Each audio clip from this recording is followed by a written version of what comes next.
Hi there, this is Michelle Suit with Suitably Stamp Studios in Manassas, Virginia.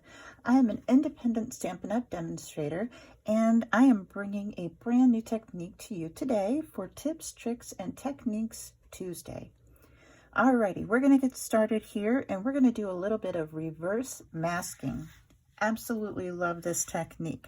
Now, the first thing you're going to need is you're going to need to find a die that you really like that has an open image here in the middle. You don't want to have anything that's real busy like this. Okay, so I chose this heart from the Stitch to Be Mine die set.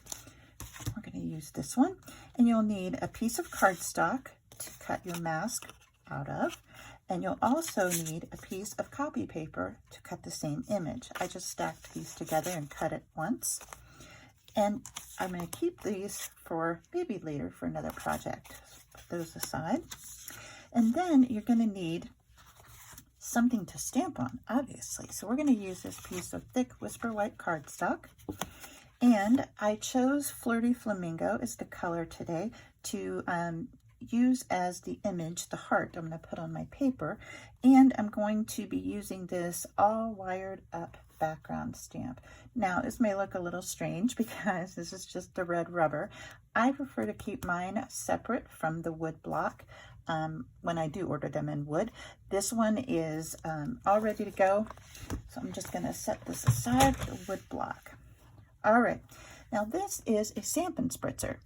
Inside this, you can put all sorts of combinations, but in mine today I've put a little bit of rubbing alcohol, just regular rubbing alcohol. I've put probably 3 to 4 drops of Flirty Flamingo re-inker in there, and just a little bit of our shimmer paint. So those are all in there. You just give it a little shake, make sure it's all mixed up together, and you can reuse it, you can rinse it out, use it again and again. So really great tool to have. If you haven't gotten those, you want to get them. They're fun to play with. All right, so the first thing I'm going to do is I'm going to take my mask for my heart. Pull that one in right here. And this is just a piece of cardstock. It's not cut to size, so you can do lots of different ones on the same piece if you'd like. I'm just going to put my heart right there, and I'm bringing some Post-it notes. And I'm going to just tack this down. Move that guy out of the way. Tack this down on the table so we can do a little bit of spritzing. All right. I'm going to bring in my spritzer, give it a little shake, make sure it's all mixed up, and I'm just going to carefully spritz, and you can add as much or as little as you would like. I love the little splotchy look like that, but you can fill it in as much as you would like. All right, now because there's rubbing alcohol in there, it's going to dry pretty quickly. If you want to speed things up, you can always dry it with your heat tool. Let's see. Ta-da! Alrighty, now that we have our heart all spritzed and ready to go, we let it dry just a little bit, and like I said, with the alcohol, it does dry pretty quickly. Now I'm going to bring in my piece of copy paper with that same image cut out. We're using copy paper because this is thinner than our cardstock, so when we go to stamp on top of this on the image, there won't be a ridge that the stamp leaves around the edges. Okay, so I'm just going to put this on there right over top of where the image was from before, and I'm going to bring in my Post-it notes.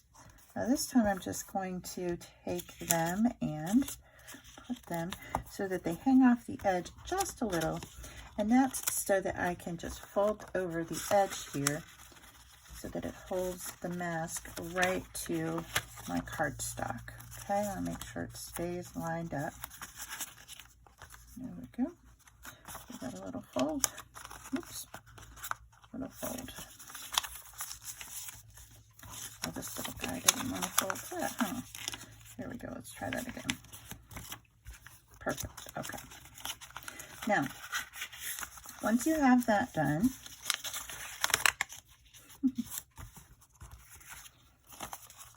all right, once you have that done, you're going to want to bring in your image. Now, like I said, I'm using this all wired up background stamp. You can use all sorts of different background stamps on here, but I'm going to use this one with a little bit of gray granite ink.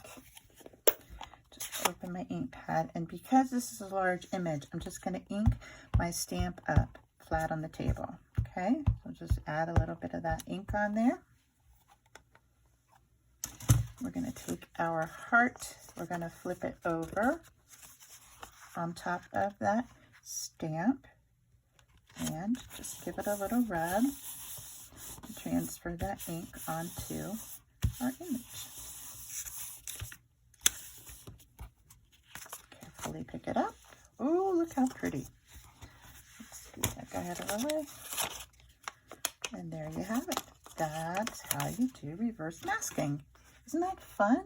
And look at the shimmer in there with that shimmer paint in there. Love that. All right, let me show you what I made with the one that I did earlier.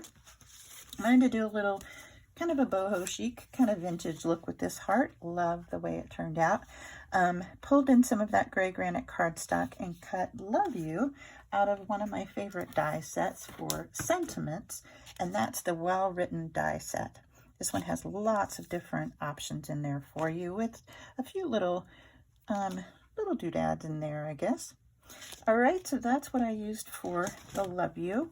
Then I added a little bit of our basic rhinestones on there just to bring a little interest and a little sparkle in there. And I roughed up the edges and added some ribbon and a nice bow. And there you have it. Simple, easy card and so much fun to do.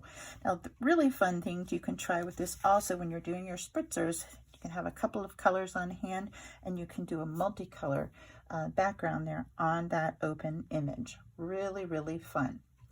All right, so that is how we do reverse masking. I'm so glad you were here with me today. If you need any of the supplies, they are all available on my online store at suitablystamped.stampinup.net. Anything you need, you can find it there. Have any questions, please comment below. I'd be happy to help in any way. And I hope to see you again next week for Tips, Tricks, and Techniques Tuesday. Thanks so much and have a magical day.